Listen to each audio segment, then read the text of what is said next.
Hello and welcome to the Build with Bear workshop. My name is Pat Bear. I'm here to build a model kit, and I'm also here to hang out with all of you.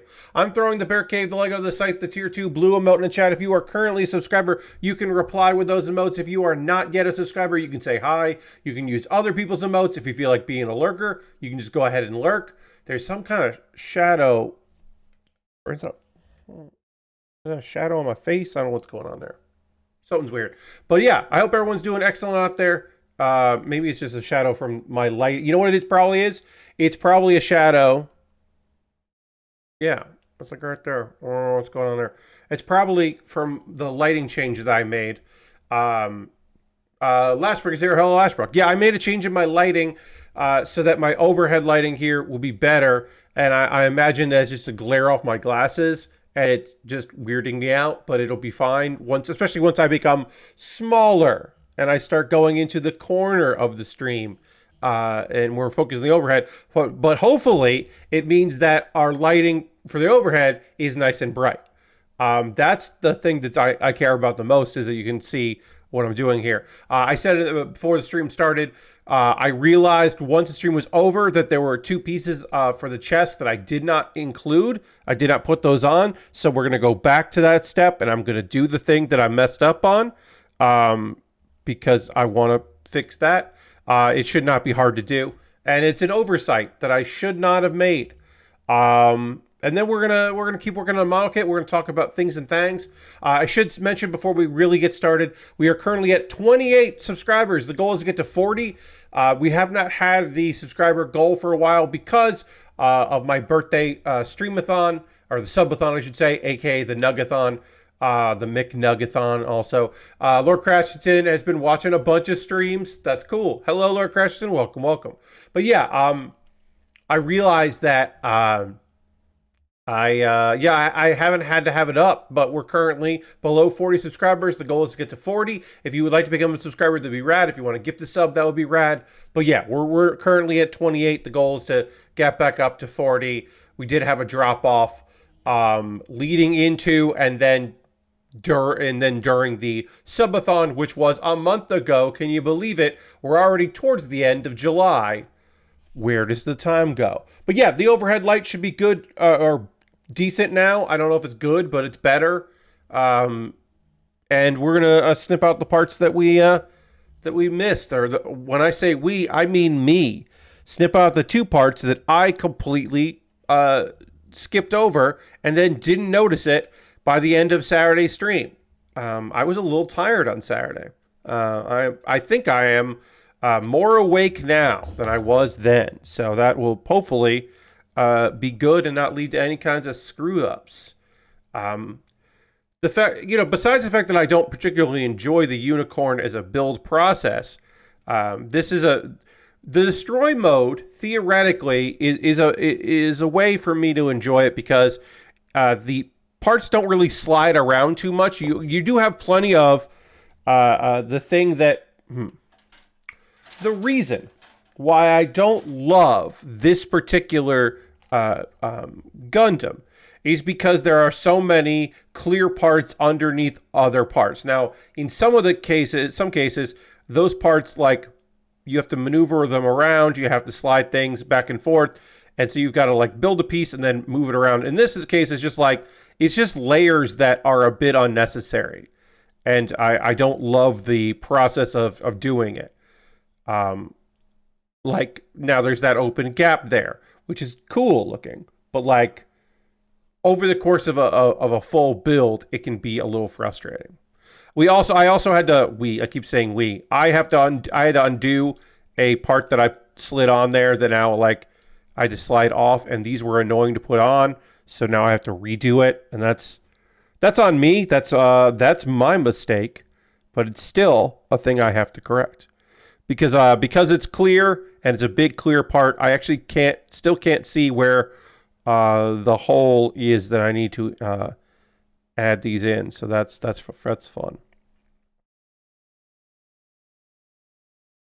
Oh, is that it? Nope. That's kind of. Is that? Yeah. Is that it? Yeah. That's it. Okay. I was like, is that right? I think it's right. Lord Crash says, what's the biggest oopsie you've only noticed after the stream ended? So, usually it's like a missing piece. There was a kit not too long ago. I think maybe even within the last year, there was a kit where I just didn't put part of the waist on, and then I built all the legs because it was like the torso. Maybe it wasn't the waist, maybe it was the torso. There was just like a piece that I would say for like 3 streams I didn't have, like an outer armor piece, and I didn't notice, and no one said, "Hey, you missed a piece," because that's not your job. If anybody did notice, they didn't say anything, and that was, I think, like 2 or 3 streams where I just didn't, because it was like a master grade, so it took a long time to build, and I just missed a part. And it was only when I started like condensing, because there are leftover pieces because some kits are variations of other kits, and so there's new parts and you don't use the old parts. So I was like, well, what sprues do I need for the rest of this kit? And I started going through and I went, wait, this piece I need, but it's not in the instructions. And I realized, oh, that was a piece that I needed 2 streams ago and just never included. What the fuck? What's wrong? And that was kind of embarrassing. Most of the time, my mistakes are, I just skipped a part of a step, or I skipped a whole step, or this thing that was actually tricky for me to put together isn't tricky. Like sometimes I've had that with, usually small parts, like the head of a model kit, and I'm like, why can't I get this, to work right? And then it just does. It just like clicks into place and wasn't a problem. And it's more frustrating than anything else. But good question, Lord Crash. All right. So I don't know what we can say about this. We should talk about it. We'll do the quick one because it is related to the platform we're currently on. At this time, at this moment, I have no plans to leave Twitch. There are some folks that are like, that's it, I'm done. And I respect it and understand it. That because Twitch has made the decision to reinstate Trump's Twitch account. So you may see more rallies here on Twitch, because that is this is a platform that some people just go to. They just go to twitch.tv and see what's popular, what's going on. Should he be allowed back on the platform? It is a private, they are a business, publicly traded owner, but, owning company, but like Twitch gets to make those decisions. I feel it's a cop-out to say that, well, someone running for president, the nomination of the Republican Party should have a voice. And it's like, he does. I mean, he does. Because it's like, well, why was he banned in the first place? And the thing that I would say is like, what was the reason for the ban or the closure of an account? Have they made any amends for the reasons that you've suspended them or closed it or whatever? And do you have a reasonable belief that they will not make those same mistakes again? Or in the case of a company like this, are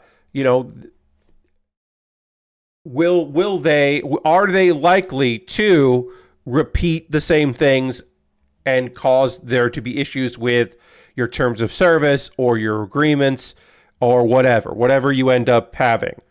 And I do not think that there is any reason to believe that Trump won't have his account suspended again. Like, there's just no way to say that won't happen.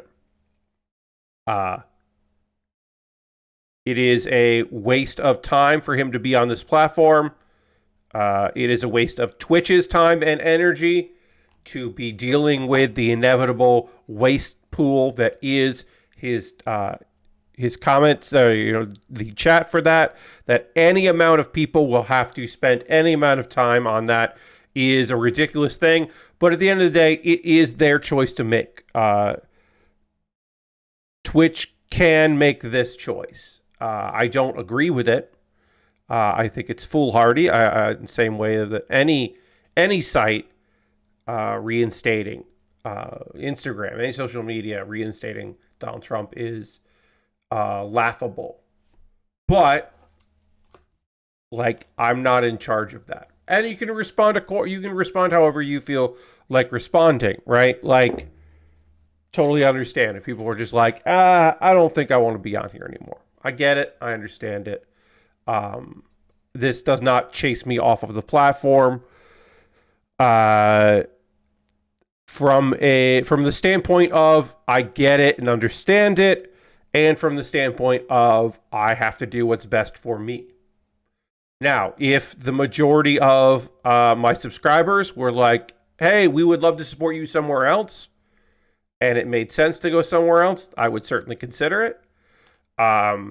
When it comes to these kinds of decisions, I do have to be a little calculated when it comes to these things. I try not to be fully. I don't operate fully from a place of, well, I'm chasing this, so I'm going to keep going with it. But I don't particularly enjoy Patreon as a platform. I think Patreon keeps trying to make itself a social hub, like having a chat for video stuff and pushing the app and trying to get creators to post original content to the app, like updates and things.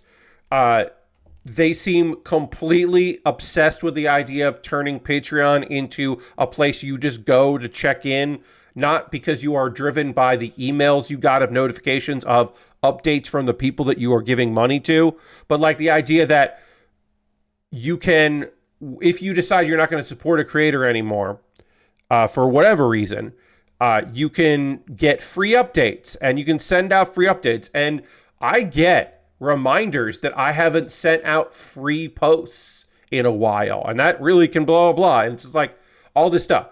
I think Patreon is pretty okay at what they're designed to do, and they consistently try to do more than what they're designed for to build it, because exponential growth is the only way to win. And also they redesign their site constantly to make it like, if Patreon had their way, I wouldn't be able... They've made it increasingly difficult to just send out messages to certain tiers, right? I think they don't like the tiered system they fucking came up with, because every update makes it more and more annoying to send out things to, like, my $5 and $10 tier get most of my stuff that I send out. And updates make that more and more difficult to do. They add more and more steps to it.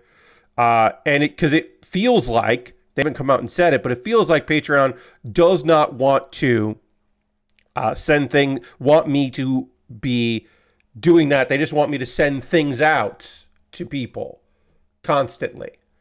I love services that think they should be more than what their core business is when nobody really wants another social media site. Yes, Lord Crashington, everyone is chasing the ghost of Twitter.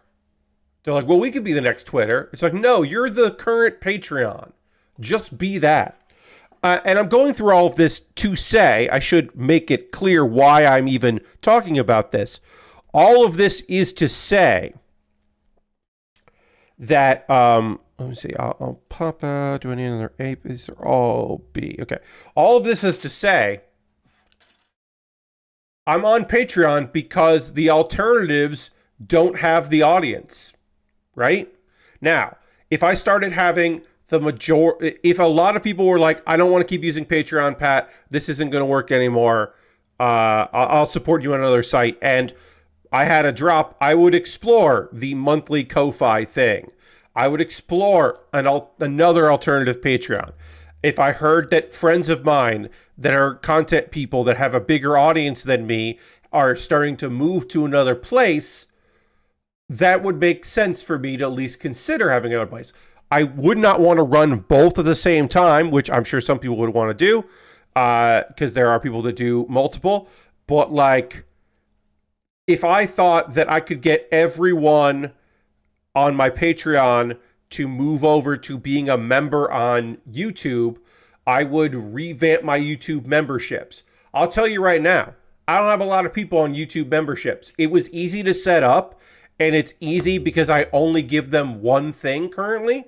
So every Tuesday, I send out a message to my $5 and $10 patrons. That's the same message I send out to my $2 YouTube members. So that's very easy. Now, if YouTube membership for me blew the fuck up and suddenly became like more than Patreon, then I would start offering other tiers and I would start incentivizing being on YouTube, being a YouTube member. I don't do that because it's not really there. So I'm not incentivized at the moment to be getting into all that shit. There may come a time where it makes sense for me to do it. Right now is not that time. But again, I don't love Patreon, but I'm on it because they still continue to do the thing that they are there to do, that I want them to do. They still do it well enough, even though they seem to not fully understand why I want that. Venmo took a long time to figure out that the majority of people that use Venmo don't fucking want it to be their fucking coin purse for Bitcoin. It's a fine thing to offer. I guess it's not. But it's fine for them to offer it. But they kept trying to push people for a while into, like, they were really pushing the crypto thing. And I was like, to me anyway, it was like, oh, does Venmo want me to stop using it? Because I will stop using Venmo if they seem to only be interested in having me do this fucking shit, which I don't want to do. We're going to panel line this first before I add these other pieces in, and then we'll clear. I just feel like I got to put a lot of gray marker on this, and I am a little concerned that it'll be difficult to get in there with the VFin there. LinkedIn wants to be a Facebook-like social media site rather than the business reference sites for job seekers. Yes, Lord Crashington. The simple fact that some information on LinkedIn is not easily accessible unless you are logged in. And then also there's some stuff that is only accessible if you are of good standing with LinkedIn, whatever the fuck that means fairly active. Like there's just some stuff that isn't readily available because you don't want to use LinkedIn the way they want you to use it. And that's ridiculous. Because, like, the people who post, like, the people who treat LinkedIn like they would a newsletter site, both looking for information and posting information, is capital B bonkers. Like, no, I'm not interested in that. No, thank you. I'm fucking good, my dog. Like, I don't want to be on LinkedIn. You know what I use LinkedIn for?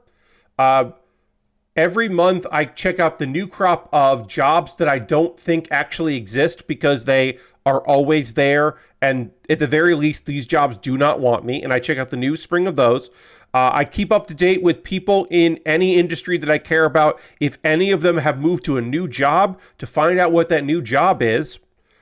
And occasionally I do it to take a look at the people that I don't like and see where they're at. And if they're at any place, anywhere job related that I now know I don't want to be. That's why it's wild that people of note get into arguments on LinkedIn. Like, why are you that worked up by the nonsense people post there? Yes. Why are you on LinkedIn is a great question for anyone. Why are you on LinkedIn when you have a job is always my first thought. And then it's like, why are you using LinkedIn like a blog? Just get a fucking blog. Get on co-host, my dude. Reactivate your Tumblr account that you closed. Like, what do you get into Blogspot. I don't know, get a WordPress going. What are you doing on LinkedIn? All of your paragraphs about giving people advice should be TikToks. Because you're trying to be an influencer. So at the very least, you should go to a place where if you do well enough, they will give you money. What are we doing here? Somebody asked, I I am not going to repeat their name because they asked me in a private Discord. Someone asked me about YouTube Shorts, and they were like, I think it would be better for you. I was getting advice from someone. I think it would be better for you if you did your Kuma Baer videos. He didn't say the name Kuma Baer. There was a guy that was saying this. I'll say that. He said, I think you should re-record your Kuma Baer videos and not do them as vertical videos. And I was like, oh, you don't like vertical video stuff. That's it. That's all it is. That was it. Their advice to me of how I can improve my social media stuff is to not do vertical videos, because I think they don't like vertical videos. And I was like, oh, well, that's not a reason for me to not do it. And I don't want to get into it with them about but I will tell you what I've said before. It's not a lot of money, but it's not an insignificant amount of money every month coming in because of YouTube Shorts. Now, TikTok, nobody's fucking watching my TikToks because I don't make TikTok my part-time job. I don't post every day. I post once a week a video that will hit some people that are looking at hashtags, but I don't do TikTok trends. I'm not making content for TikTok about TikTok, hoping that my non-focused on TikTok stuff also does well as a byproduct and I build an audience. I'm not doing that, right? I'm not playing TikTok the way I should be playing TikTok. My Instagram Reels do okay because I built years and years of people following me on Instagram because they're friends of mine, right?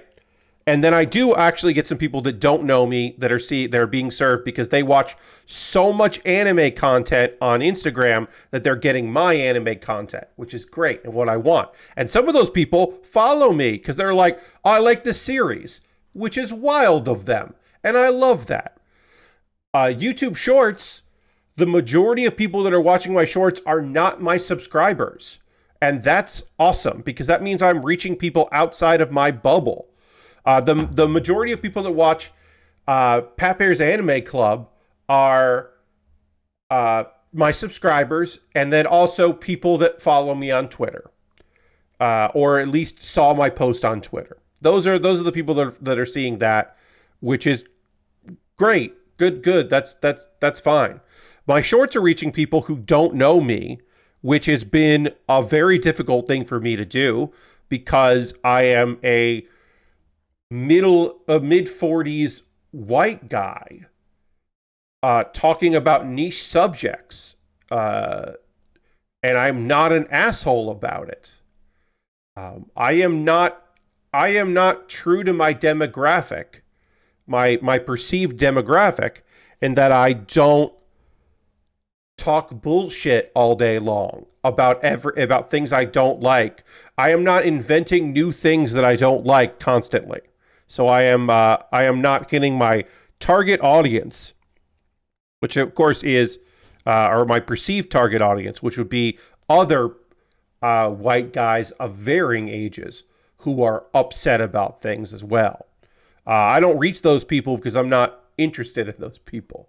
So it takes me longer. But all of that to say, YouTube Shorts make me a little bit of money every month. I get a little bit of money from YouTube AdSense because of the YouTube Shorts. It's not a considerable amount of money. It's not life-changing. It's not life-improving amount of money. Because as you know, I include my AdSense because of the memberships. I include AdSense towards buying model kits. And the way Google AdSense works is when you get $100, you can get that money. But you can't get that money until you get $100. And a lot of people are just stuck on a little bit of money forever. I had a payout in February.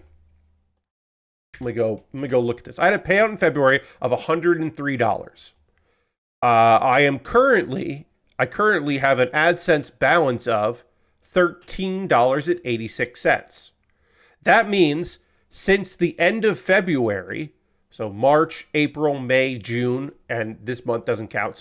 So March, April, May, June, that's 4 months.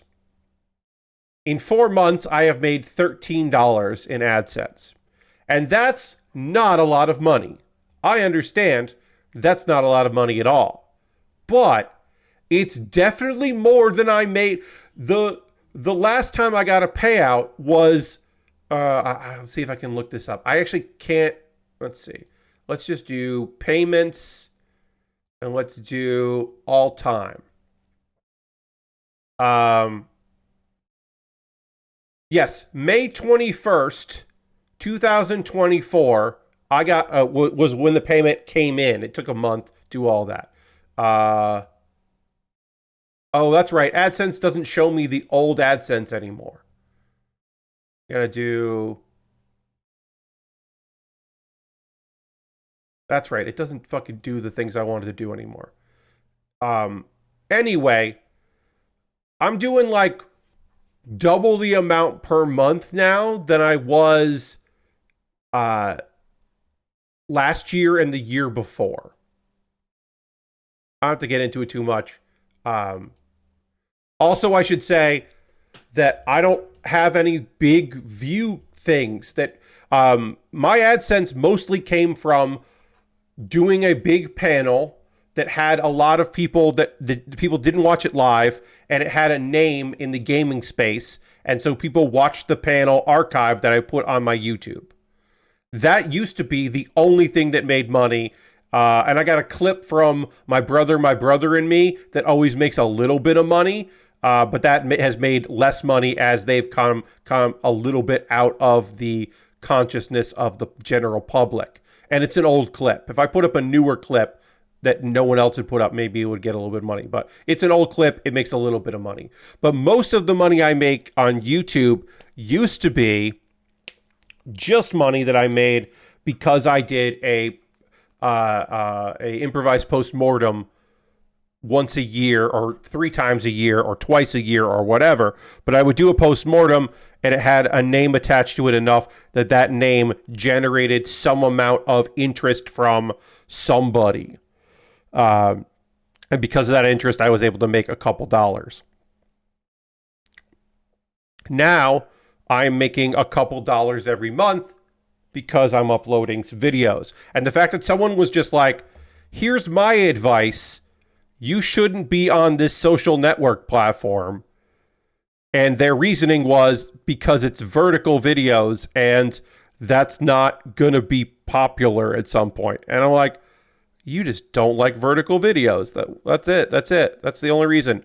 That's your great advice is coming because you don't like a thing that I chose to do. Cool. I'm not planning on taking that advice.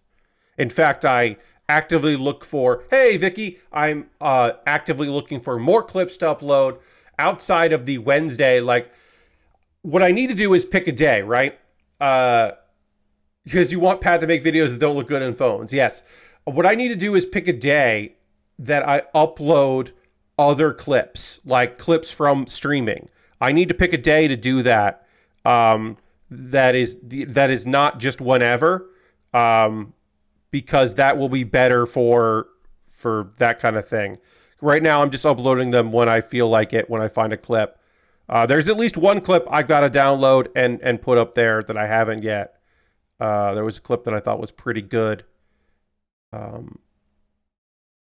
from Tuesday. This past Tuesday, or 2 Tuesdays ago. Also, speaking of YouTube, I just want to call it out. I'm not taking the bait. Mech Builder. So the creator of Mech Builder has been sharing any video uploads that anyone makes. And there was a comment on it. I'm going to read you this comment. I'm not going to say who left the comment. I don't know who it is. But they left a comment because I don't get a lot of comments on my VOD channel.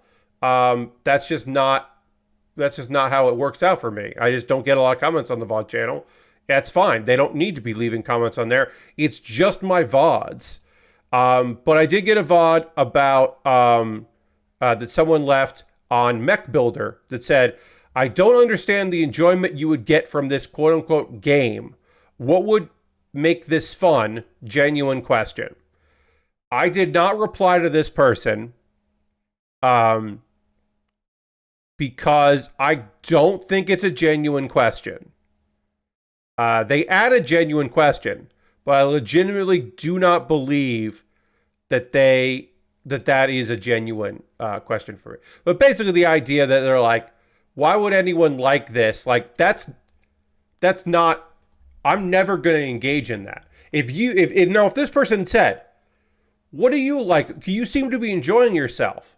Well, I don't quite understand what you liked about it. If you ask me what I liked about a game, but this person didn't ask what I liked about it. They asked what makes this, and they use quote unquote game a game. And it's one of those things where I'm like, Mech Builder is definitely a fucking video game.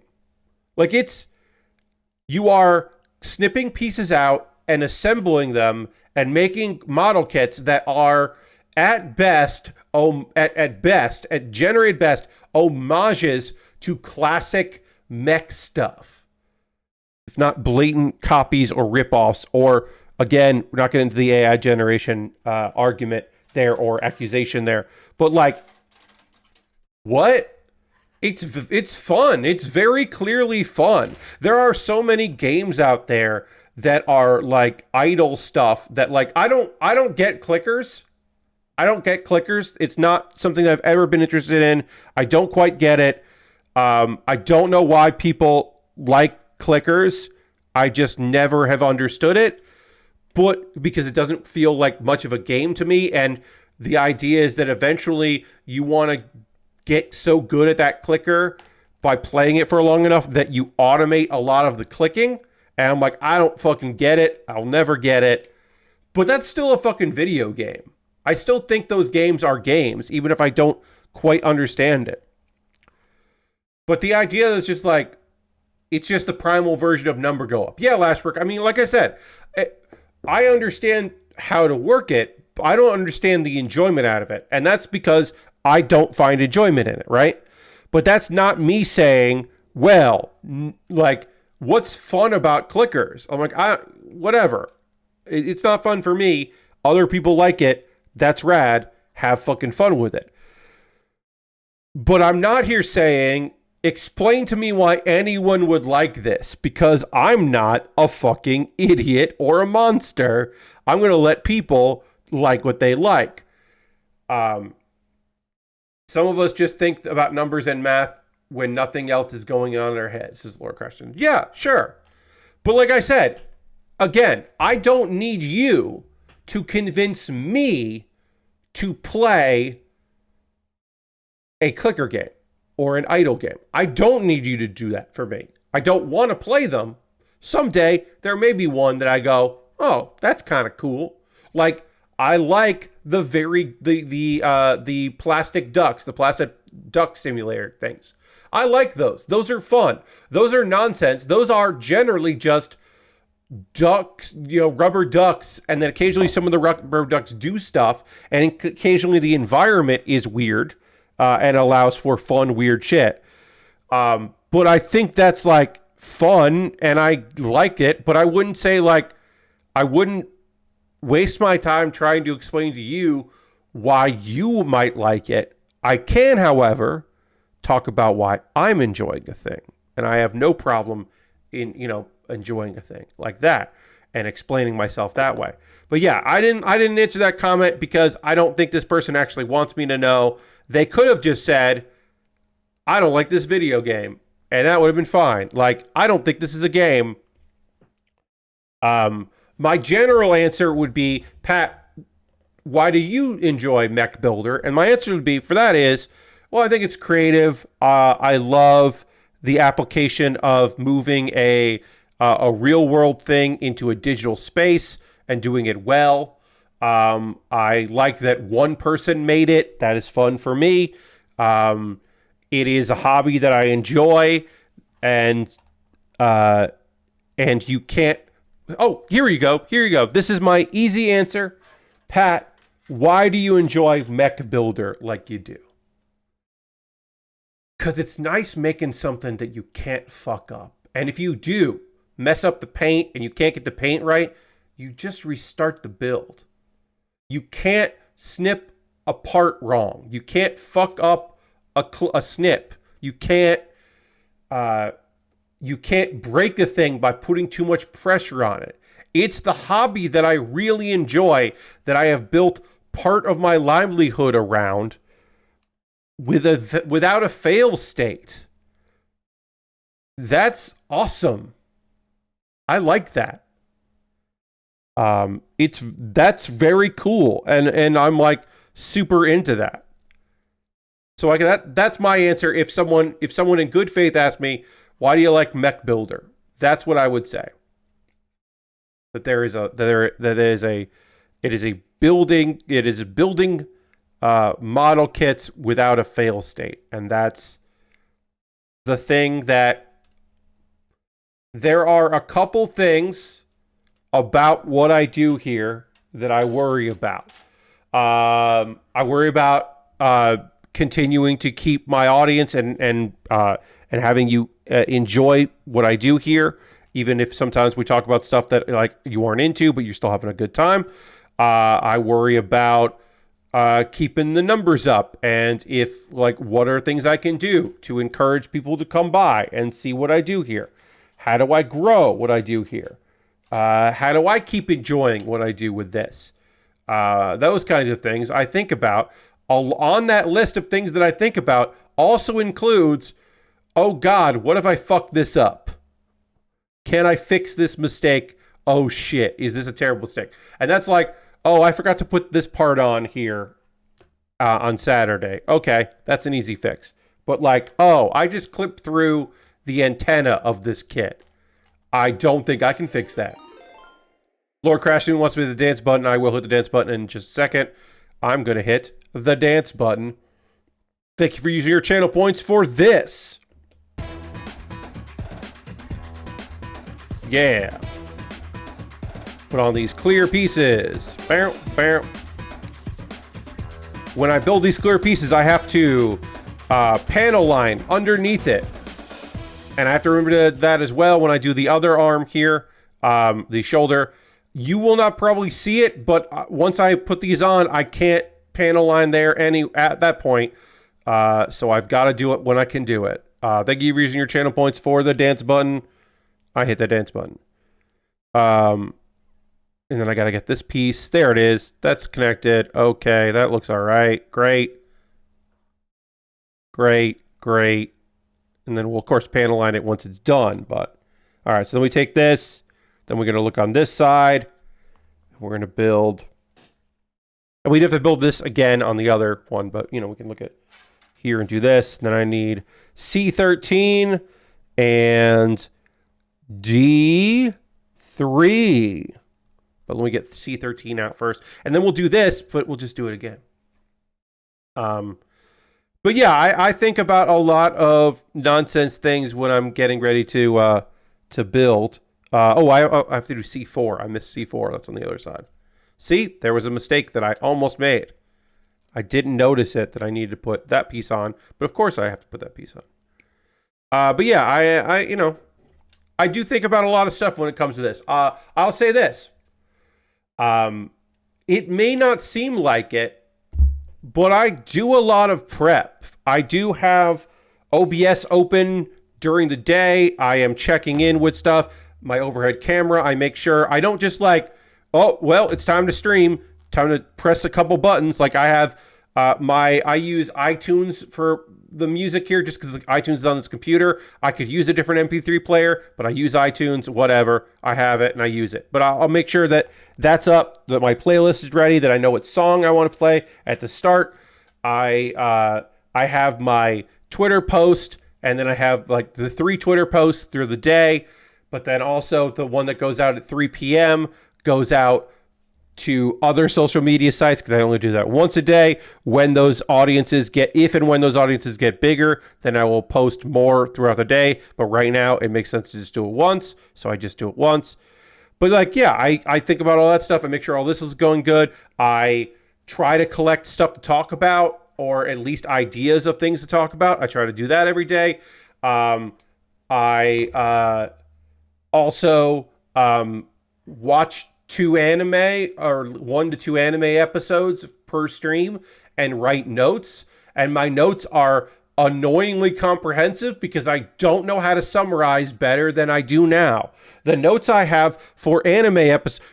The notes I have for episode 3 of My Dear Friend Nokotan, a show that is insane, are ridiculously complex, like detailed notes for a show that I could just be like, there was a deer and one of the characters thought it was Nokotan, but it wasn't Nokotan. But this girl was convinced that Nokotan can be transformed into an actual deer. And you know what? She's not wrong to think that in the world that they live in, where this girl is probably a deer girl. You know, but I'm going to take comprehensive notes about this nightmare weirdo show because, you know, I want you to know what I experienced when I fucking watched it. So yeah, I do a lot of goddamn prep for these streams. Lord Crash says definitely not turning on OBS right before the stream needs to go, getting a pop-up about an update, and thinking about how spicy you want the start of the stream to be. Oh yeah. I have held off of updates because I'm like, I want to update on an off day. Because like, hey, you know what got borked on the recent OBS update? The auto captions. I use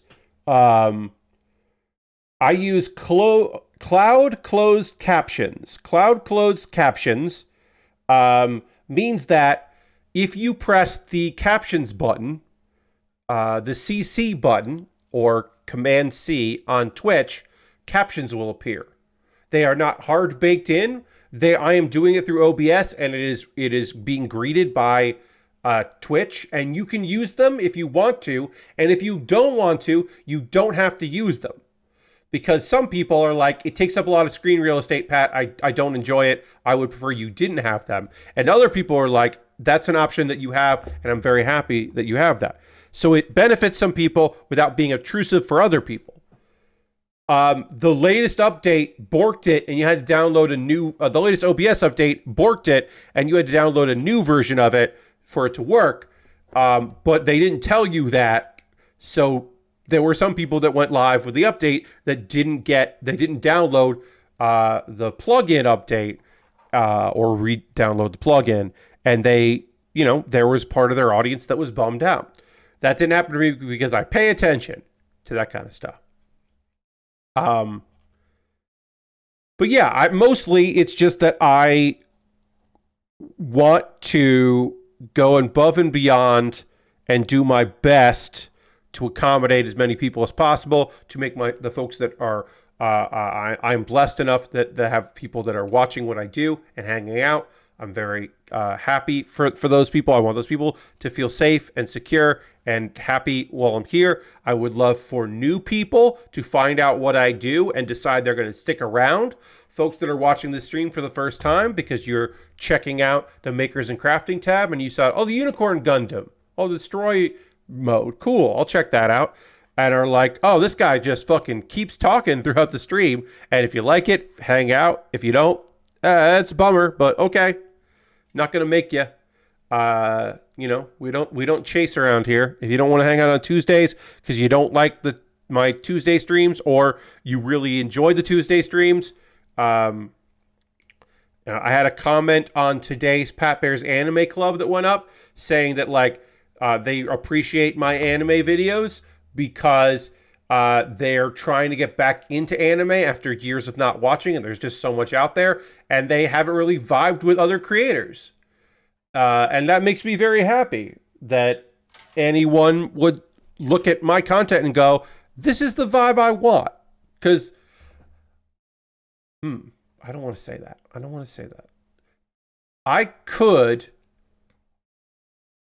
I'm a good enough actor to make videos in a way that chase an audience.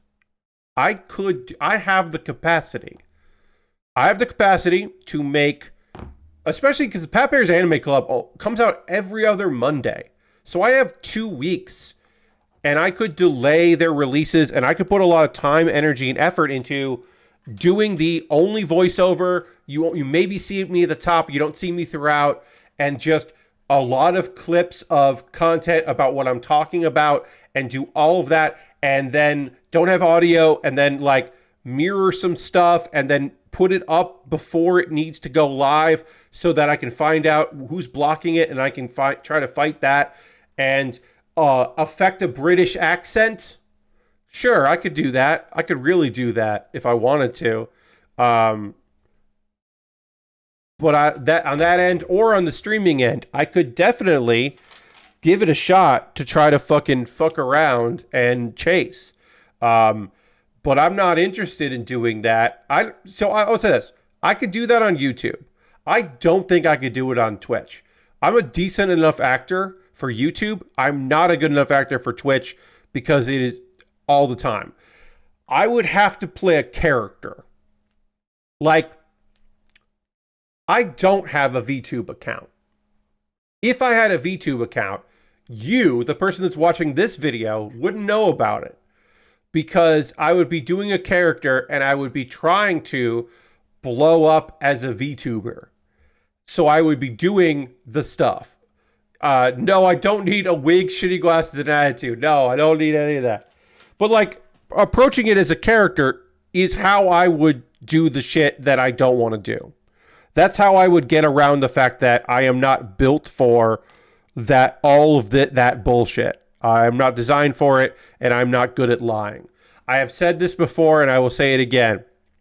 The last time I didn't go about turning down auditions for things that looked bad, because a paycheck's a fucking paycheck, right? I didn't go turning that shit down. However, I did not, after a certain point, I no longer auditioned for prank shows and things that were like talking head, like interviews, like a man on the street interviews where you were going to fuck with people. I stopped auditioning for those things because I went in this was an MTV audition. So it was not going to be union at that time because it was Viacom. They were being fucking shits because they're Viacom. But I went in for this audition, and the casting agent was someone that I knew from previous things. And they said to me, they were the only person in the room. They were filming it for other people, because if they had said it in front of other people, then this would be a very different story. But it was just the two of us. I recorded for their tape. They were going to send it off along with all these other tapes. And after that, they said, "Wow, you hate these, huh? I've seen you do a couple of these before, and you really hate these prank shows." And I was like, and so I went, "Yeah, I'm not good enough an actor to fake it, huh? I just can't fake that I like this shit." And so I never did them again. I stopped saying yes when offered, or stopped answering open calls when it came to prank shows, because I was not fooling anyone. I was not going to book those, and I was going to be fucking miserable if somehow accidentally I got hired on a prank show. I was going to have a really fucking bad time, and I was going to do a bad job. Somebody was going to get yelled at for pushing for me to be on this fucking thing, because I was just never going to be good at it, because I hate pranks. I hate prank shows. I hate all that shit. I don't like man on the street stuff. And I'm not good enough actor to pull that off. But like I said, if I was doing a VTubing character, if I had a VTube account and I was doing a character, I would probably, like, I wouldn't be lazy about it. I would try my best. Now, eventually, maybe I would give up because it wasn't clicking, or I wasn't like finding an audience. Honestly, if we're real, the real thing you have to do is you have to tell people about a streamer. You as a person. Let's say this. If you ever see me promoting a VTuber who is about to debut, that and you haven't seen anyone else you know talking about this VTuber that is about to debut, it's probably me. Because that's kind of what you got to do. Unless you were already a VTuber and you graduated the character and you're introducing a new character. If I was going to debut a VTube character, I would have to, as Pat Baer, promote that character. Like, oh, hey, I've heard good things about this. I know the person behind this. You should check this out. That's how you know. Or I would be like, people should follow this account. It's going to do something cool. And then I would, as that character, collab with any VTuber I know. So you'd be like, oh, Ra is doing a collaboration with this new VTuber. Or, and again, I'm mentioning 2 people who have VTuber, like, I'm going to mention a couple people. Anyone I'm mentioning here are weird case VTubers because we know who they are because it's just a persona they're doing. So yeah, it's like if I show up on various weird VTubing things, it's because I would have to get the word out.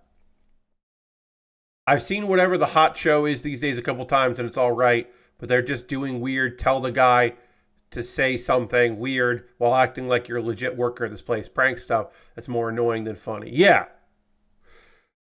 So the wrinkle that some people figured out with prank show stuff that was interesting when they started doing it was, okay, not only are we candid camera fucking with people, but also we're fucking with each other.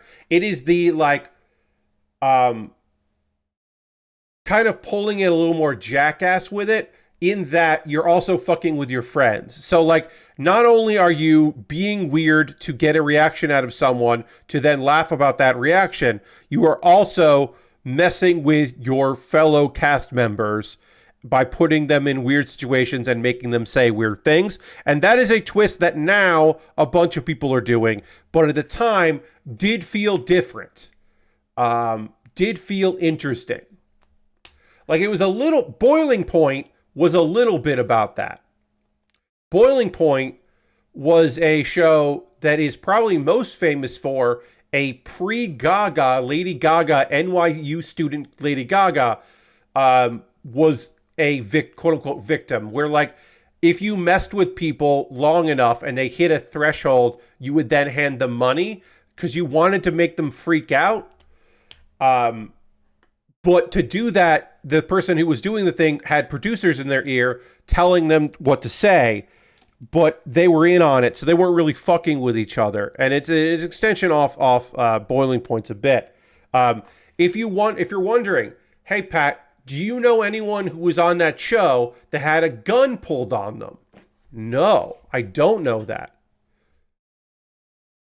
Because pulled on them is different from what I do know that happened, which was a friend of mine was posing as a gas station attendant and messing with somebody, and that person lifted up their shirt to reveal that they had a gun on them. They did not point that gun at my friend. They did not threaten my friend.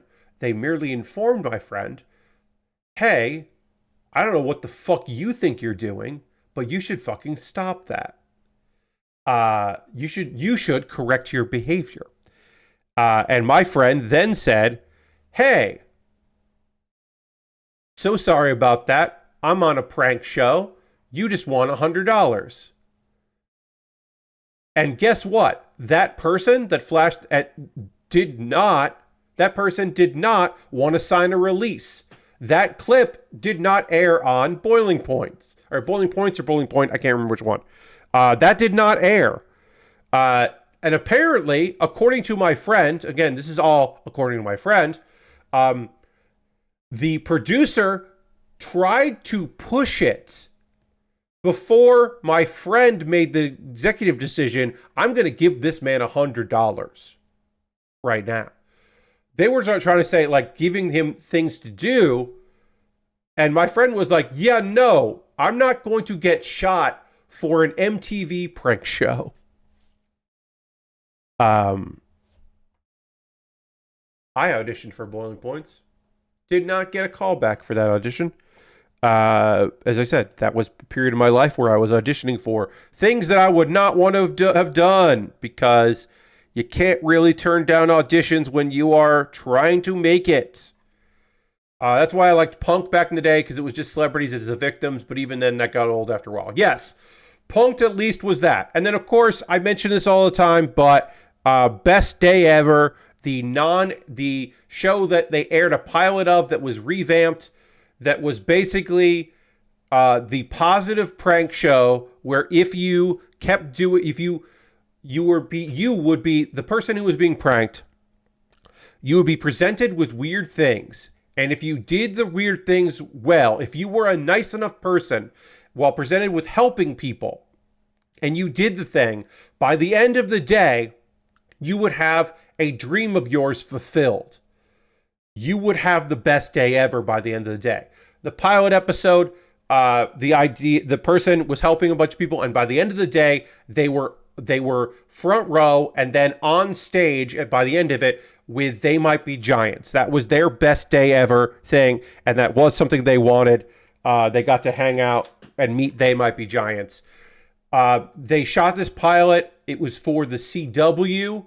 The CW thought it might not have been the CW at the time. It might have been the WB, but whatever. It's that channel. Testing came back that it was too nice. So they recorded a different pilot where they edited footage making fun of the main person. And that still wasn't enough to get anywhere. But I had a friend who was high on in that show and was one of the people and was looking to produce it, but was definitely a person pushing it. And the positive prank show did not happen. The meanest prank show ever, and because I don't talk about prank shows that often, but there's one that is the worst ever. I cannot remember the name of it. Worst singer ever, maybe? I can't remember what it was. Worst singers of all time. Is that the one? No, that's a listing. Prank show. There was a reality show. Basically, the idea was it was a one-night American Idol song contest. But everyone performing was a bad singer. And they did not know that they were on a show to make fun of them. And it's a really bad time. Looking at descriptions of Punk'd episodes, Lord Crashton says, this is a wild season closer episode. Last, Ashton tries to punk pro wrestler Bill Goldberg by having his motorcycle run over, but not very well, by a crazy truck driver. Yeah, Bill Goldberg's not a nice man. That's a mistake. Bill Goldberg is not a caring, wonderful individual. Bill Goldberg would be able to get away with beating someone up for running over their motorcycle. Like, that just seems incredibly foolish to be like, this will be very funny. This won't end in a fucking incident. We'll prank Bill Goldberg. That is a terrible mistake. Unless it was fake. That's a terrible mistake. Let's see. Superstar USA. That's it. Okay. Superstar USA aired on the WB because of fucking course it did. It had 7 episodes. It was not a one-time. That was my mistake. It was an American Idol spoof in 2004. Superstar USA judges told contestants they were looking for the best singer when in fact they were secretly looking for the worst singer.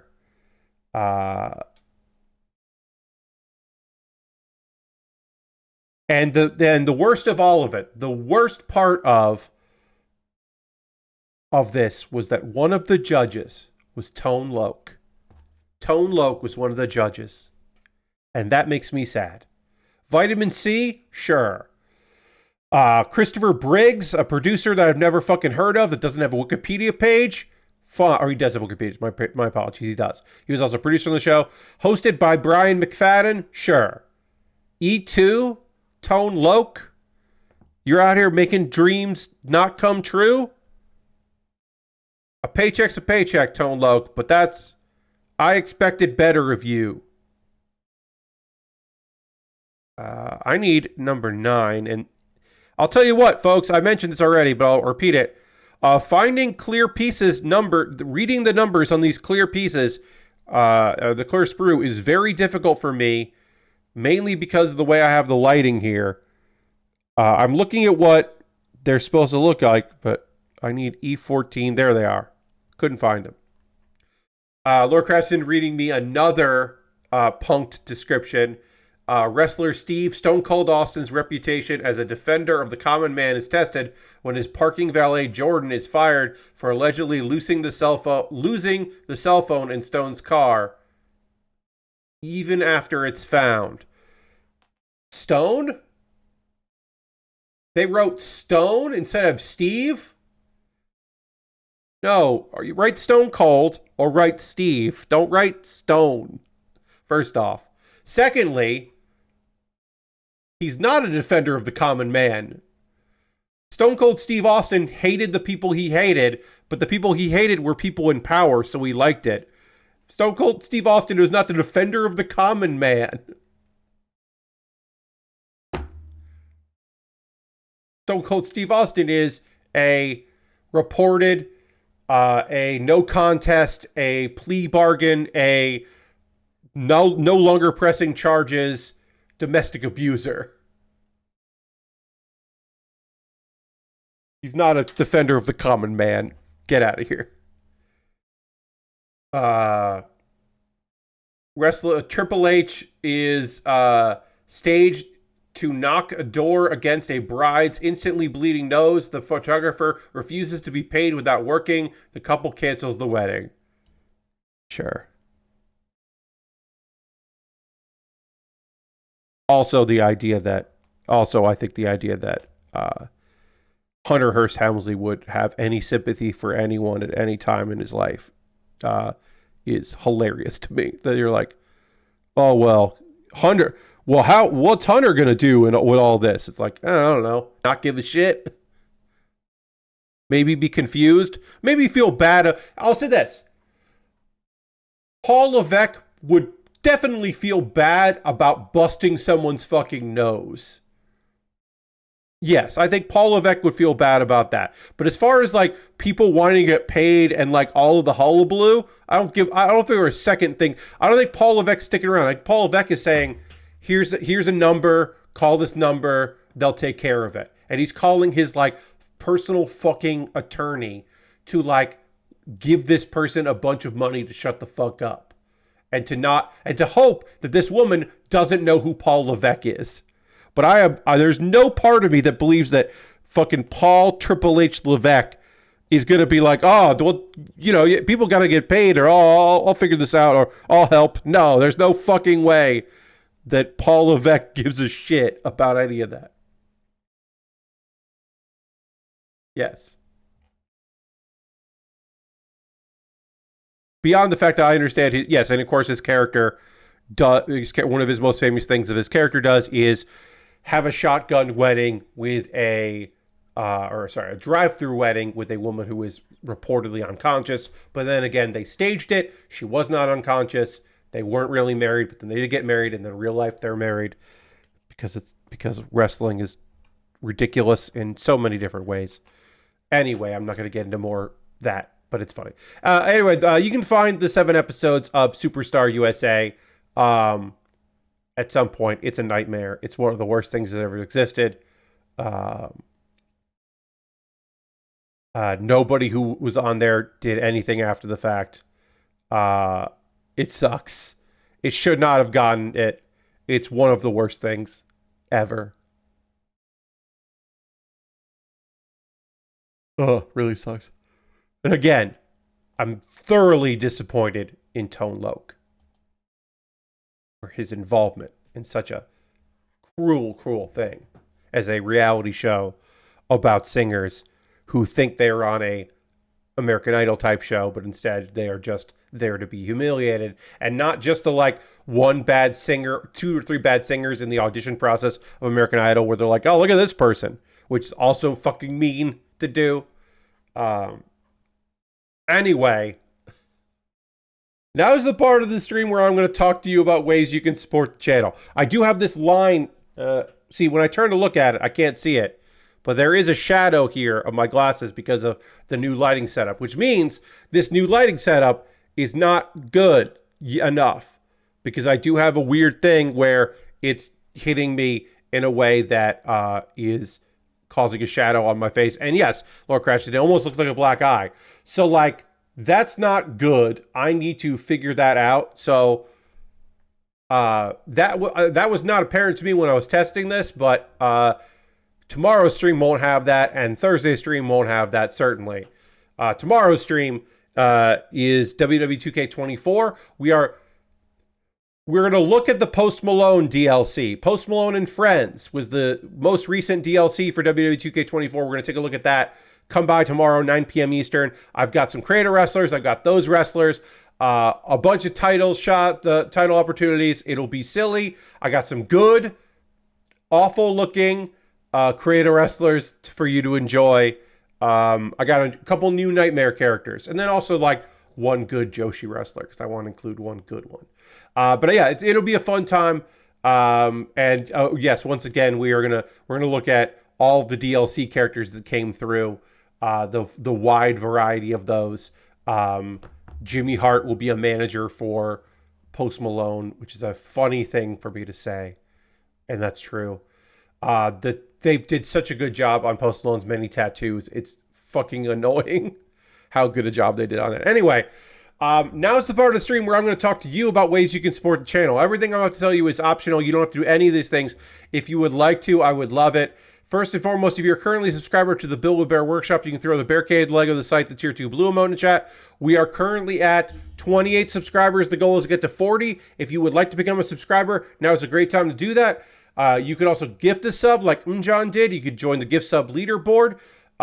You can do that anonymously or get credit for it. You could also join the cheerleader board with Harold. Bits and coins are always appreciated. Numbers going up and all of that. But if you want to become a subscriber, you can do that. You don't have to. Everything I'm going to talk to you about here is optional. You don't have to do any of these things. If you would like to, well, that would be great. If you would like to not do that, that's also okay. What are other ways you can support what I do here? Oh yeah, what about my Patreon at patreon.com/PatBear at the $1, $3, $5, or $10 tier. Excuse me. There are different rewards for different tiers. Consider joining me on Patreon. I would love to have you over there on the old Patreon if you wanted to. Also, I have a YouTube channel, youtube.com/PatBear. Subscribing to my YouTube is free. Would love to have you over there on the YouTube. If you want to become a member, it's just $2 a month, and you get my Wednesday videos a day early. So tomorrow, pardon me, you will get, in the afternoon, the next video that I normally everyone else will see on Wednesday, where I continue to talk about my favorite anime from the spring season. So you'll be able to see that in that episode of Kuma Baer. Let's see. What else do I want to say? Oh, yeah. So those are monthly ways to support me. There's also at one time, if you just want to give me a tip through my Ko-Fi or my PayPal, you can do that. Direct donation, everything I make through direct donations through YouTube, which includes AdSense, which we talked about tonight. So watching my videos helps me out through Patreon and through Twitch. All goes into a fund. And from that fund, I buy model kits. Like the kit we're currently working on right now, the Unicorn. We're working on that Unicorn Gundam Destroy Mode. I bought this kit off Amazon because I had the funds available because of your generosity. So thank you very much for that. If you would like to decide what I build next, because I got a backlog of stuff. I got another kit coming Wednesday.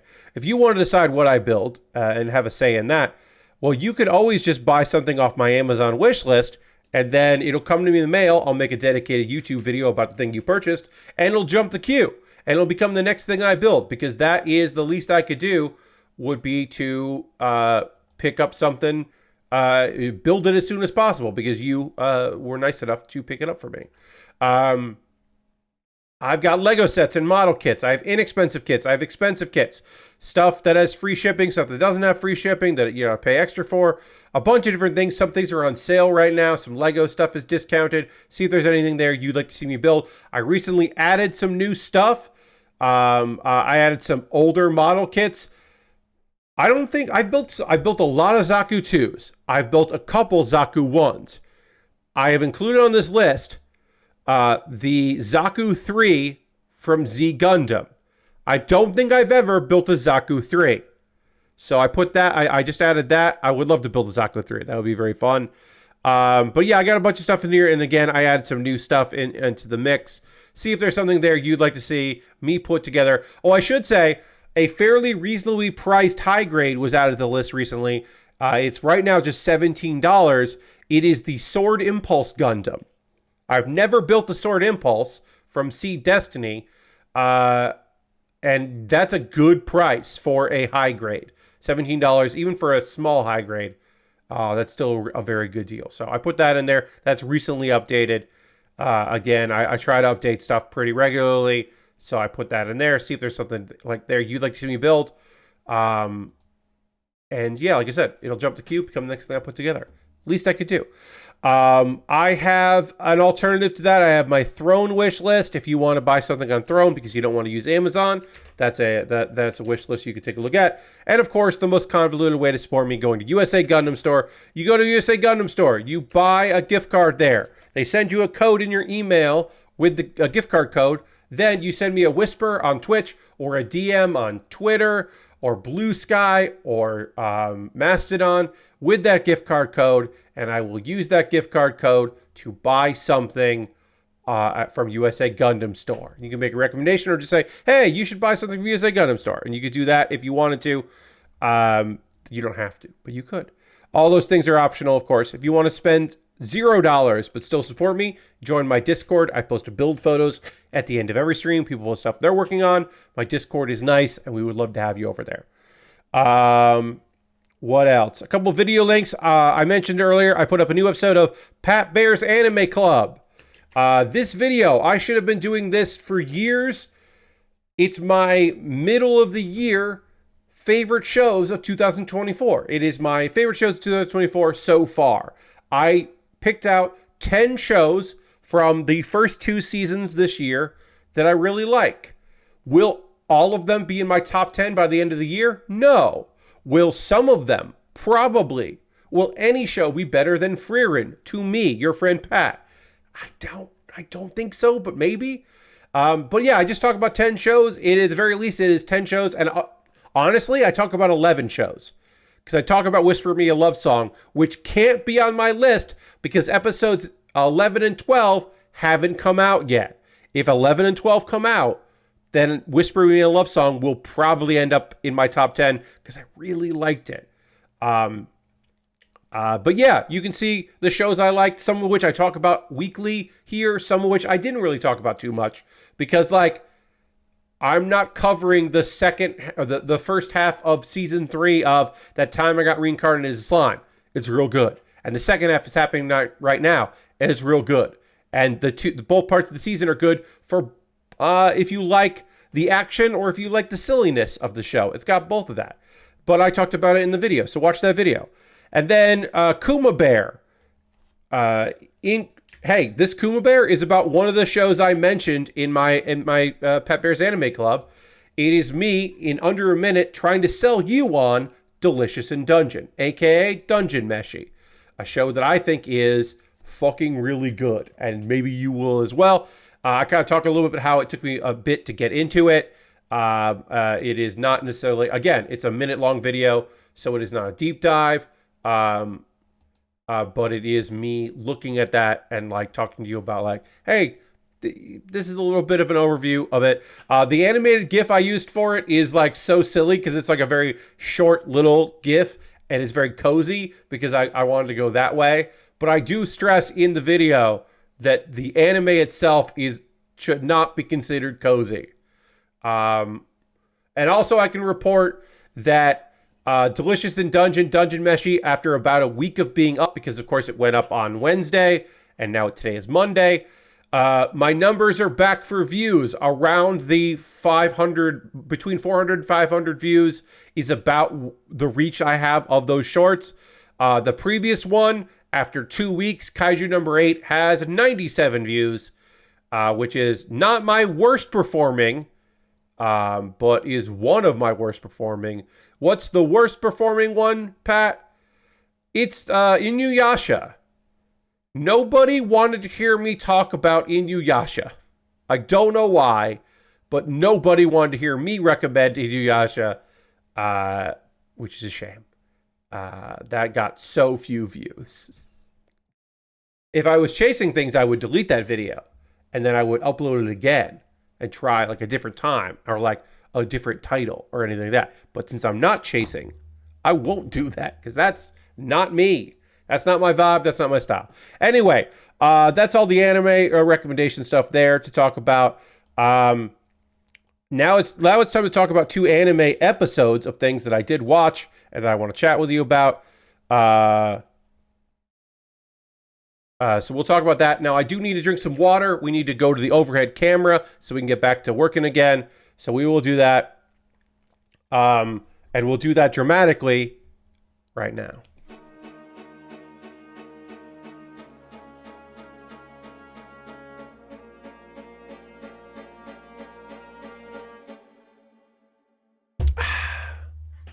One last reminder, currently at boom, 28 out of 40 subscribers. The goal is to get to 40. All right. Let's keep working on the shoulders here, the arms here, I should say. We built the shoulders. These are the arms. One thing is we don't have to panel line this because it's clear, and like I guess I could put marker on it, but it would be like black marker, and that would be weird. It'd be very strange. I'm going to do a little bit because some of this is going to get covered up, but like this part's going to get covered up. So like if I put like a black marker there, like it doesn't show up. This is not the right material for that. I wouldn't do it. I don't ever put marker on clear. I might put marker behind clear if it's like layered. I might do that because I did do that with part of this. Or part of the shoulders here, which you can't see at all anyway. So I might be inclined to do that, but I'm definitely not going to putting black marker on there. So I have 2 shows to talk to you about for the rest of tonight's stream. Shoshimin, How to Be Ordinary, and my dear friend Nokotan. I am still enjoying both these shows. I'm going to have to make a decision next Sunday or Monday whenever I sit down to watch episode 4. Do I want to keep watching this show because it's the shadow of a show I really liked and it hits some of the notes, but I'm not necessarily vibing as much with it? Do I stick with it? Is it a show that I stop covering? Because I keep waiting for this to turn the page, and I don't know if after this episode it really did, but we will talk about it because maybe in discussing it, I will suddenly feel like, yeah, actually, I am vibing with this enough, but I don't know. I still don't know if this is a show that I'm going to want to keep talking about. So let's dive into it and we'll see. Shoshimin, How to Be Ordinary. Yuki is taking a midterm. And then sometime during the exam, a vase breaks. Yuki calls Kobato to meet with her after the midterm, and they go to a place called Humpty Dumpty, which I was very excited about. They name that this is a dessert place that seems to be full of teens that is named Humpty Dumpty, and I'm like, ooh, is this just like a weird name, or is this foreshadowing? Is this directly related to the vase that broke?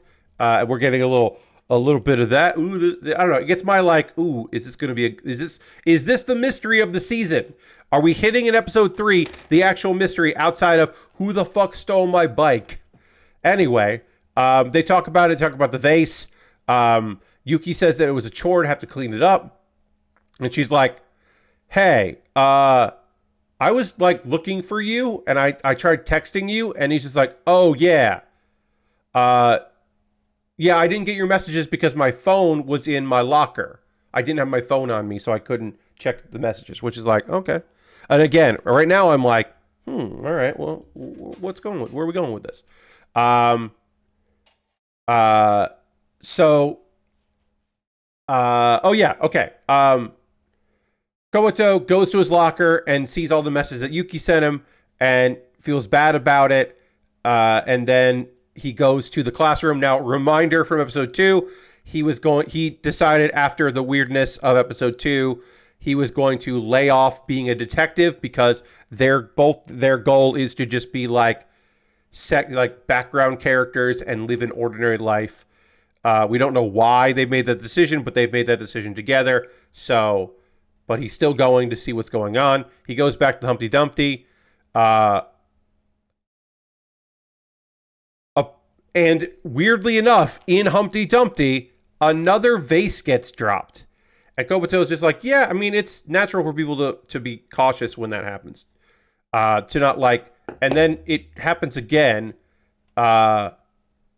We see it again. We see what happened again, the event again. We see Komoto. We didn't see this when he went into the classroom to observe. Now we're seeing this after the fact. We see him go and he's examining one of the desks. He notices that someone put the exam answers or notes on the side of their desk. Someone was fucking cheating. He notices a goddamn cheater. And they're like, why would someone, was this an accident? Is this related? Is this discovery related? What's going on here? And then Komoto's like, honestly, let's stop. Why are we doing this? Like, questions like, why are we investigating this? It doesn't matter. Like, it does, this is not a thing that you and I actually have to worry about. Sorry, let me get this connected here. That does not seem... This does not seem like... Because you want to... Like, all of these things have these gaps in them, and I don't like that, because it makes me think I didn't do it right. You know what I mean? I think you know what I mean. These gaps make you... I look at these gaps and I go, like, oh, I did it wrong. I didn't do it wrong. I'm doing it right. Let's see. So they don't know why it happened. So he's like, it doesn't matter. So let's do that. Yuki sees Sakagami, the boy that, Sakagami's the guy that stole her fucking bike and then may or may not have left that bike at the scene of a crime, which made people think that she was involved in said crime. So she's fucking pissed about that.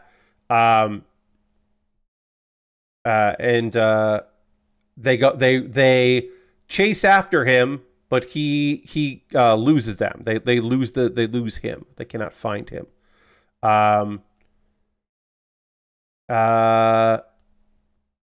Komoto notices that Yuki's still upset about Sakagami.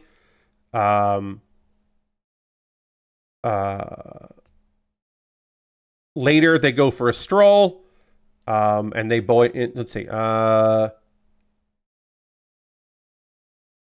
Apparently they found her bike at another location. This is the information that we got after the second episode. They have discovered the bike. Again, this is like... There it is. Okay. So they found the bike. Yuki looks at her old bike. They start sharing theories with one another. Komoto, again, this is just like high school student investigation, like what ifs. He's like, I think this might be him trying to earn money illegally, of course, for maybe he's trying to get his motorcycle license. And so they're going to like stake out the place and see if he shows up to the driving school. And then they see a bus for the driving school drive by, and our boy has a new theory. But again, just like he did with the vase case, Kobato is like, yeah, we should just drop this for now. Let's end the stakeout. But Yuki wants justice. And Kobato is like, you gotta quelch this desire for revenge, because it's going to fuck up our major plan, which I mentioned at the top of the stream, which again is to live a life, an ordinary life, and not be inconvenienced by this. So he's like, you got to let this go, and be content. But Yuki's like, I want to argue. Yuki wants to argue, and it's just like, look, I understand, but if we can do something, we should do it, because we can't just let our belongings get taken and not fight back about it. You know, like there is being, you know, living in the moment, and there's also like protecting what's ours, basically, is what she's saying. Which, like, I don't know, the argument wasn't presented particularly well, and I'm not recounting it particularly well, but that's the argument that is being made. Oops. I got to put a polycap in here. That is... All right, polycap is in. And then this goes in to lock the polycap in place and show some of these. Some of this. Oops, hold on. I'll get it. Why does this... Huh. I'll do the other one too, but I may have messed up somewhere along the way here, folks, because it's not... This doesn't feel right.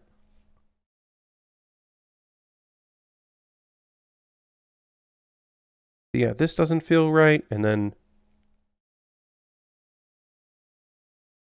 I put the piece on. That doesn't feel right either. Anyway, let's see. Kobato meets with Kango to talk about the vengeance and how he's feeling about it against the bike thief. Kobato wants Kango to keep an eye on Yuki because he's concerned about her. And he's like, this is me asking for you to look out for her. But Kango is not interested in helping them because for reasons are not particularly clear, he's not interested in lending a helping hand. All right, is this right? This might be right. There's just a clear gap there and it doesn't feel good. Yeah, okay. This is a clear gap. Let me look at this photo. When in doubt, make the photo real big and look at it. Yeah, that's not... That gap is very small. Where the shoulder piece or the arm piece here meets is a little zigzag. It's not a big line like I have here. So,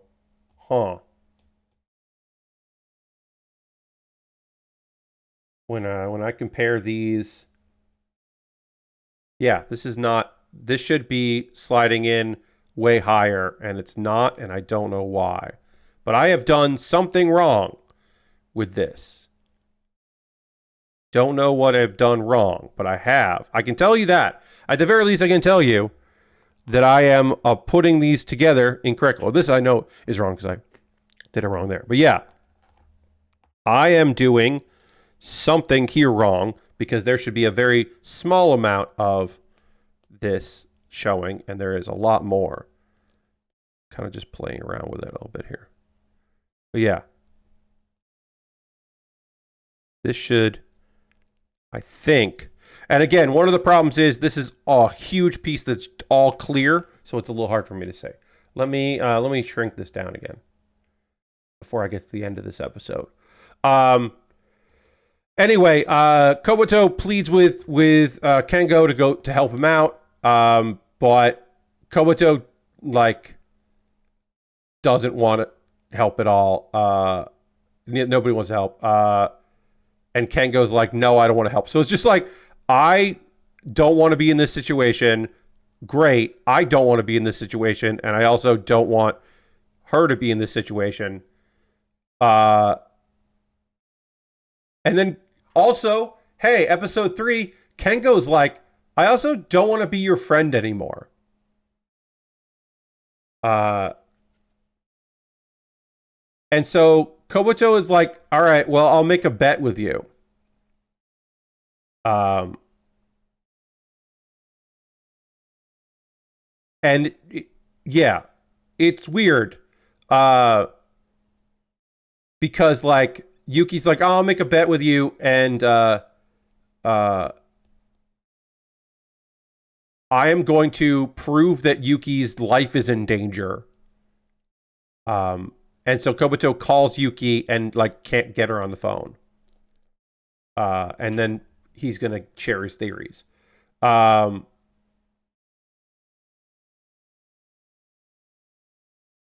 yeah, I don't know. Visually, I thought this episode was really interesting. Um, but overall, it's I've talked about the reason why I'm watching this show, which again, I am not super thrilled with, and I don't know if I'm watching episode 4 or not. The reason why I was checking out this show is because this is by the same creator of one of my favorite shows. So I kind of wanted to check it out because Hyoka is unbelievable. But one of the reasons why Hyoka is so fucking good is because one of the main characters has a lust for life and a lust for investigation and understanding things. She wants the answers to life's mysteries, and the other main character is a genius but wants to live a quiet life and doesn't want to get involved in bullshit, but he gets swept up into stuff because of her exuberance and her lust for life. It becomes his lust for life in a certain way, and he gets roped into shenanigans because of that. Because she is so good, because she has such an interest in things, he therefore ends up with a similar interest because he loves her, whatever. This is neither of the main characters in this show are particularly interesting or have much going on. And I think that's the point, is that they're both trying to be like, not losers, but they're both trying to be nondescript. But the world isn't weird around them. The world is just normal around them.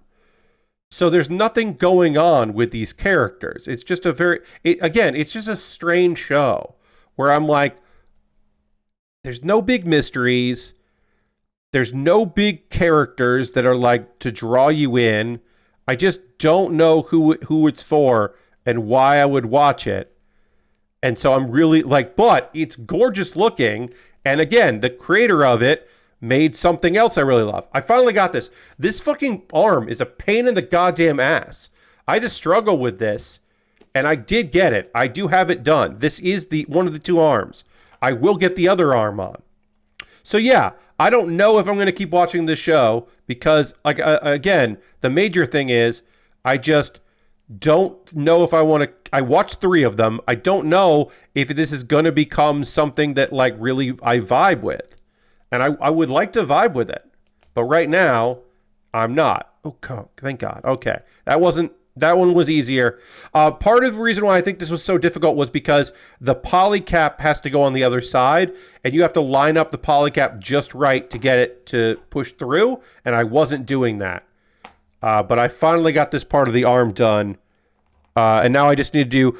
it does have 2 beam sabers on its back. It also has beam sabers under its arms, which is fun. I like that very much. So let's get those beam sabers on before we continue to build this. So we'll go from a show that maybe turns out great, but I ain't got time for it, to a show that is not for everyone, but for me, is fucking so weird and cool, and I'm fucking into it. My Dear Friend Nokotan, episode 3. Koshi, who is the president of the Deer Club, arrives, and there's a deer who is eating the deer crackers. And Koshi immediately thinks that this is Nokotan. Again, Nokotan is a girl who is a girl, but has antlers like a deer, and likes deer crackers, and may or may not be a deer. But as far as we know, can't transform to look like a deer. But Koshi's is like, this is a goddamn deer. And well, at first she's like, Nokotan, did you bring a deer in here? Which I think is that's reasonable. Her to be like, hey, did you like bring a deer to Deer Club?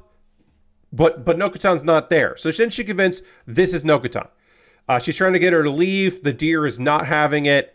And then the deer starts eating a plant that apparently Koshi has raised and nicknamed, has a name for.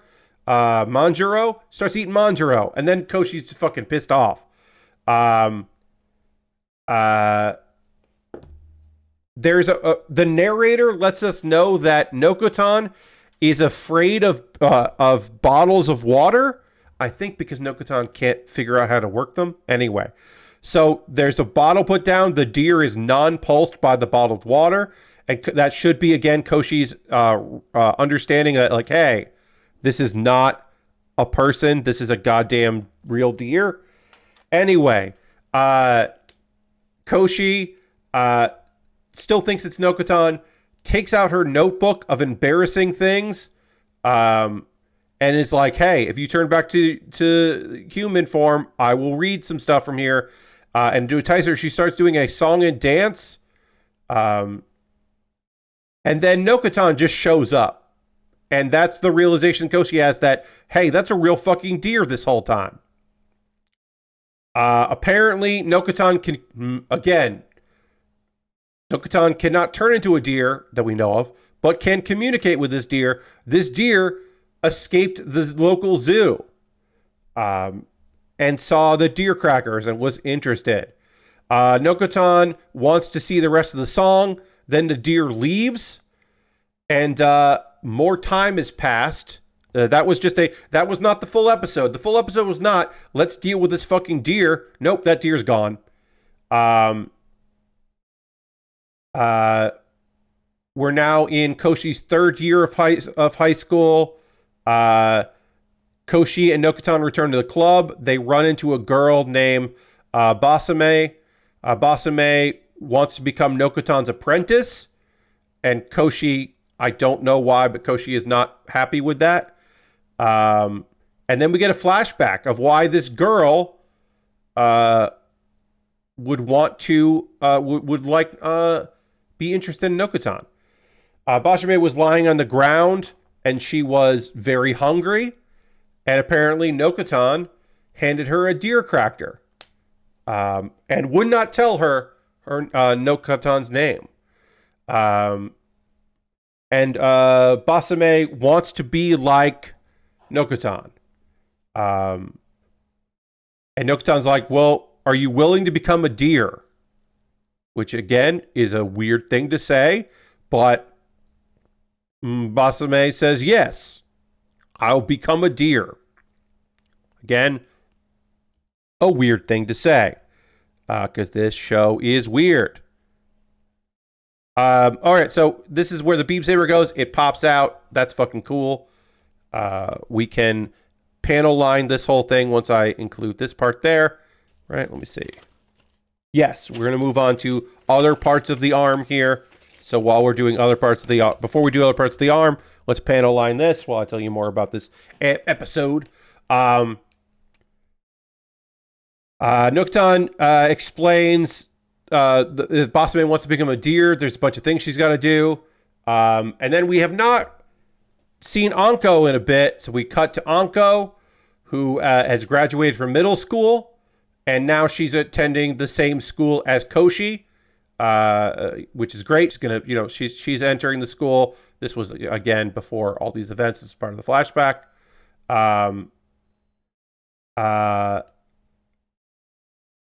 Oh no, I'm sorry. This is the present because she joined the Deer Club so that she can hang out more with Koshi, because she loves her. So she wants to hang out with Koshi. And that's the best way to do that is to join the Deer Club. So there are, I guess, 3 members of the Deer Club. But also, I guess, yes, because Basame is also now in there. But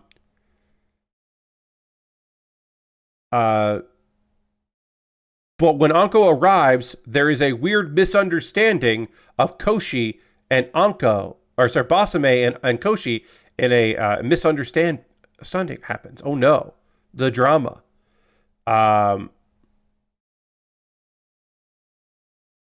We cut away to Nokotan smiling on the rooftop, watching it, and the narrator is just like, "Hey, congrats on having more members of the Deer Club." Koshi is later again. That there was a misunderstanding there where it looked like that Basame and Koshi were like going to be intimate or were a couple or something, and of course Anko was mad about that. Koshi goes to the club. Everyone's being very lazy, so she holds a meeting. Koshi's like, people will think we are a lazy club if you are just lazing around. So I need some activity from y'all. So she wants to know what people's goals are. Nokotan doesn't have any goals. Basame would like to create a rice field, which Koshi does not like the idea of. And Anko is just like, I want to be close to you, which freaks Koshi out. And Koshi's like, well, all right, fine. I guess I should start with me. My goal is to make the Deer Club cuter. Nokotan's like, that's not relevant. Nokotan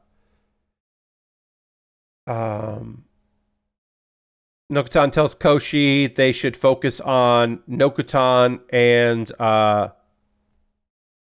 again, Nokotan said I don't have any big goals, but then didn't really elaborate on that. But now it's like focus on my goals, and at least their goals are deer related. Making it cuter is not apparently deer related.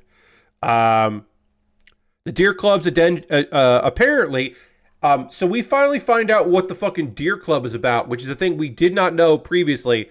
The Deer Club exists to take care of deer, particularly Nokotan. Again, she does.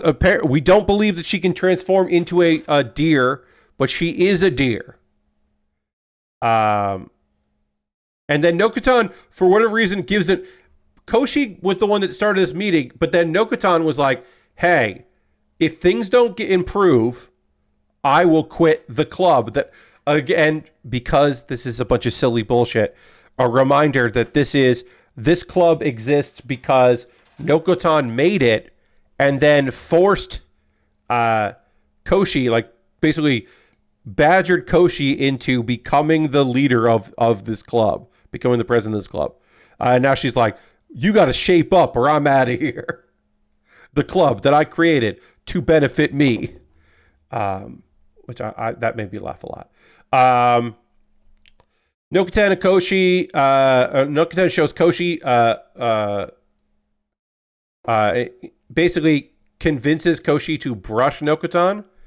And then the other members watch. And then Basame wants to be brushed next because reminder, her actual goal is to become a deer. So she would like to get brushed in order to facilitate that, which doesn't make any sense, but sure. But also apparently, Anko also wants to become a deer.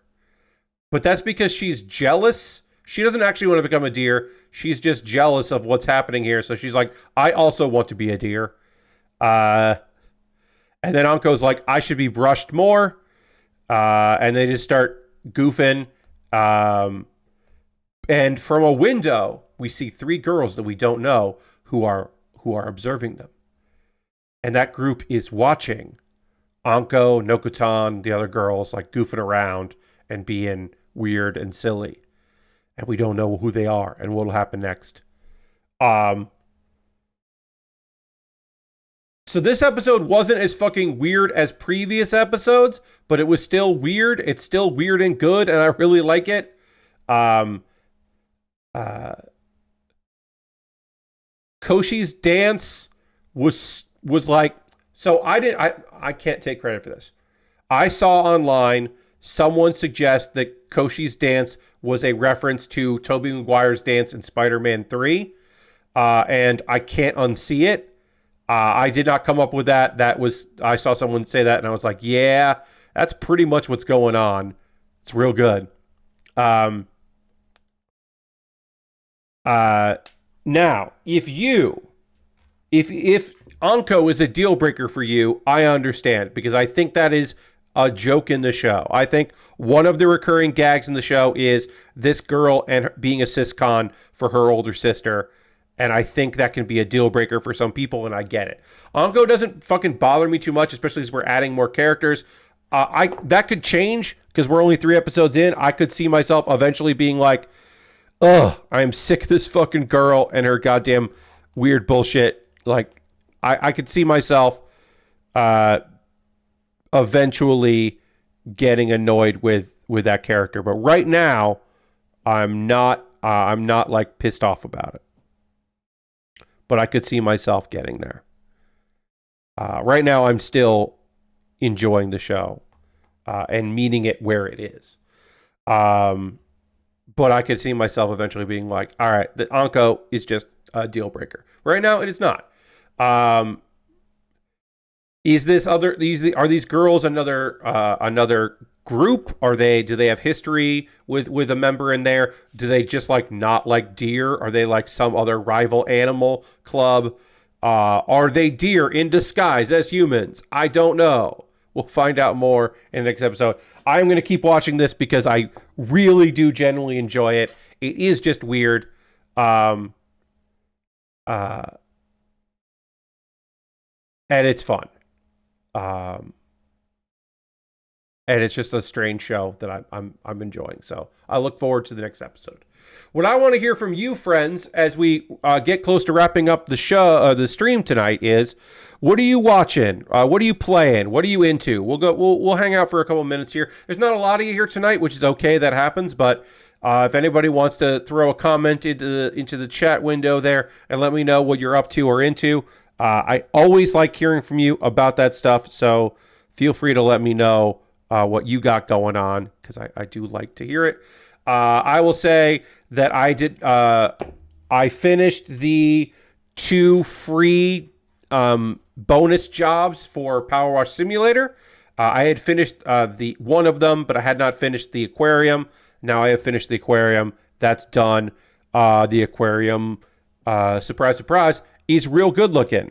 That's just a really good looking job. It is kind of weird because you wash both. I don't think we've done objects where you've washed all sides of it, but a big piece of glass, I don't know if you've ever washed both sides of a big piece of glass before. So that was kind of neat to do, like one side of the aquarium and then go up a ladder and around and then do the other side. I thought that was neat. I think that level is designed in a fun way. There are a couple spots that were a little annoying to Power Wash, but in general, I thought it was a fun addition, so I was into that. I need 19 and 20 here, so let me find 19 and 20. That and there's a new expansion coming in Hearthstone. I believe tomorrow we get the new expansion in Hearthstone, so I'm preparing for that. I have a lot of gold to buy packs, so I will be buying packs. I'm going to delay, and basically during Jeff's stream, I am going to be playing that most of Jeff's stream while I'm keeping an eye on chat will be me opening card packs in Hearthstone. That is the plan for tomorrow. Again, I do have a stream tomorrow night, 9 p.m. Eastern, that if people want to come and hang out for. I will be doing that. And the agenda for that stream is, of course, say 19 and 20. Were these the right pieces? I think that's... Let me look. Okay, I took out 2 19s. I've done that before. I took out 2 19s and I didn't take out 119 and 120 because I was like, these pieces are identical. They're not going to pair together. That's because I did it wrong. But now I'm going to do it right. So I will have fixed my mistake. Yeah, so I'm getting ready for Hearthstone. I'm going to do that tomorrow. Tomorrow is night is WWE 2K24 stream. And so I spent today getting some new characters and putting together some matches and some match types. That should be fun. I look forward to that. I might go and adjust some of what I want to do for tomorrow, depending on if there are any other characters, creator wrestlers that I find that I'm interested in. So I might adjust the running order a bit for tomorrow. We are going to do an elimination chamber, which we've only done once, because I think it would be fun to do with the characters that I have decided for that. So that's why I'm doing less matches, because one of them will be long, because Elimination Chamber is pretty long, except I will then adjust the rules to make it not as long. And then also, like I did with the Royal Rumble for the Fiendish Nightmare group, is that I will set it up before the stream starts so that you won't see it. You won't see me like build the list. You'll just see during the entrances as they all come out, because I think that's really fun. Let's see. Ghost Valve says, continue with helping friends. You got Ghost Valve. You've been helping a lot of friends. That's awesome of you. But it seems like that's been every time we talk. That has been what you've been up to. So that's a lot. I hope you get some me time soon. Did a bonus Power Off Stages 2. Getting almost done with the shed, and maybe soon I can organize indoors a bit better. Nice. Yeah, I hope you get some you time, because you have been constantly helping people out. So yeah, I hope you do. Lashbrooks watched a ton of Evo, which is still a real fun time. You need to go someday. Hell yeah, I would love that for you, because that is really fun, and I'm glad you enjoy it. But yeah, maybe someday you'll be able to go and enjoy it in persona. Let's see. Really need to go someday. Spent time grinding a new character in Final Fantasy XIV. Hell yeah. Ghost Valve also watched the PPR from Loading Ready Run. I have not caught that because my Sunday. I mostly check in with Magic because I haven't played in a long time, but I like to know what's going on in the world of Magic, so I often will watch them later after the fact. I'll watch the PPR. Okay, so that doesn't feel right. Feels like there's part of this that I'm not getting, but whatever. Maybe these arms just don't bend that well. They don't bend that much. Maybe that's what it is. I don't know. But this does feel like it doesn't. It feels like these arms don't bend that well, and I don't know why, but I'll take a look at it later. Lord Crash says, I've been watching the X-Men movies before I potentially see Deadpool and Wolverine later this week. Boy, that Wolverine Origin movie is bad, and they made Deadpool real dumb and bad. Yeah, Wolverine Origin is not good, and that Deadpool is a bummer. Watching all of these makes the various constant changes about Wolverine's backstory with Stryker a bit hard to follow. Yeah, you kind of just have to be like, You kind of just have to give up on it, which sucks. I don't want to have to give up on stuff and just go like, it is what it is. But sometimes you kind of have to. All right, so. Oh, I get what I did wrong. This is not the underarm. This is the side of the arm. So this has to be like this. Okay, that was the side of the arm, and then this is going to go like this. Okay, I figured it out. I figured out why the arm didn't move the way I thought it should. Is because I had it wrong. This is the side of the arm, not the back of the arm. That means that the beam saber is on the side of the arm, and that's weird, but whatever.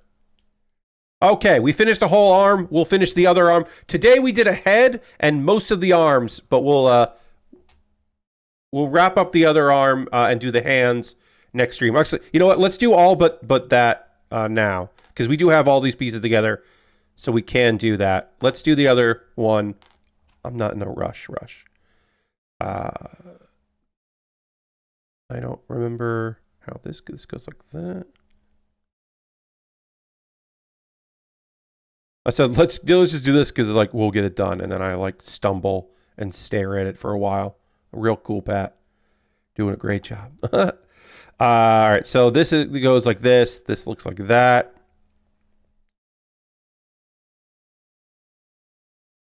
I think this is right. Again, I had to really fiddle with this other arm, so I'm okay with fiddling with this arm as well.